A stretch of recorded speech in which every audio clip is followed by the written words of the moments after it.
All right, let's go to Robert. Robert's in Mobile. Robert, you're on FM Talk with Wade Perry from the AEA. Yes, I want to ask Mr. Perry. He said AEA was not going to endorse anyone for governor. Well, let me ask Mr. Perry, is there any doubt who you're going to vote for, the Democrat or the Republican in this election in November? Well, you'll have to take me at my word on this, but I actually have not made up my mind. I'm not thrilled about Ron Sparks' position on gambling.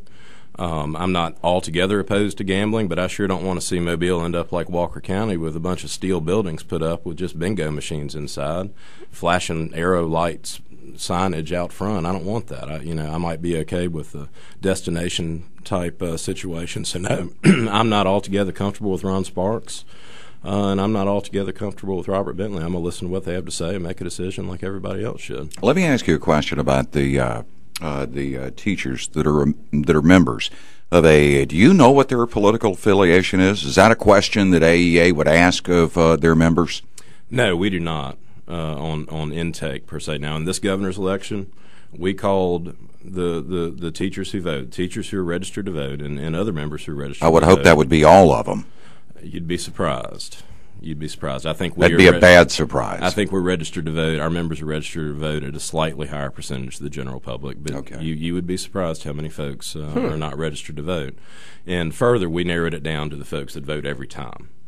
And we asked them if they planned on voting in the Republican primary or not. And that was the base of folks from which we drew. And the number you gave, you were 50,000 voters. That's from y'all's stats. And I'd like to thank Bradley Byrne for his kind words, because he came along later and said it was more like 75 or 80. Now, I don't know that we were all that effective, but Bradley certainly thought we were, and I appreciate him giving us that credit. You know, if you're standing on the outside looking in, I understand what you did, and I understand why you did it, and I understand how you did it, and you were very effective in what you were attempting to do. But then to come after the fact and say, we did this, and kind of puff out your chest about this a little bit, that's almost like the big chicken out in the yard, saying, look, don't even if you've thought about messing with me in the future, you better not, because here's what we can do. That's how it strikes me. And that's bullying. It's bully politics, right? Well, we certainly felt like Bradley was doing his share of bullying, and we want to make sure that people understand that if you come at us like Bradley did, there are going to be consequences, and you better have more than $7 million. Okay. You start talking about money.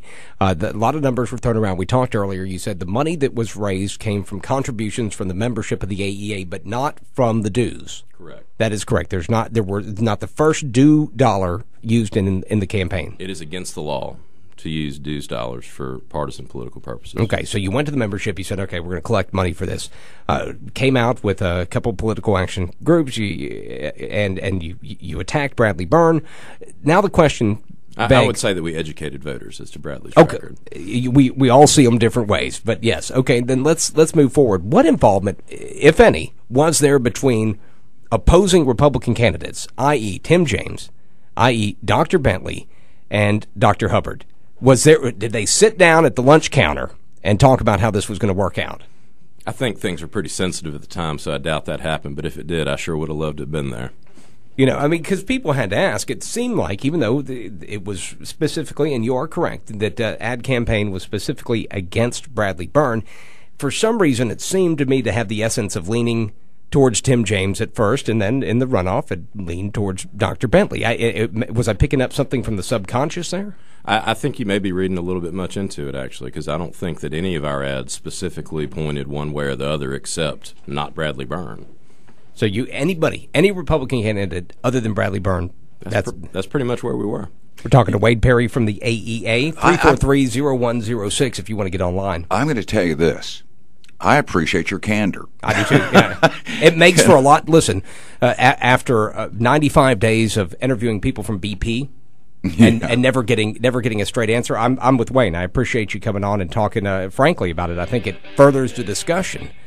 We can all disagree. And we just have to know what the facts that we're disagreeing are all about. And I think we learned that. Thank you.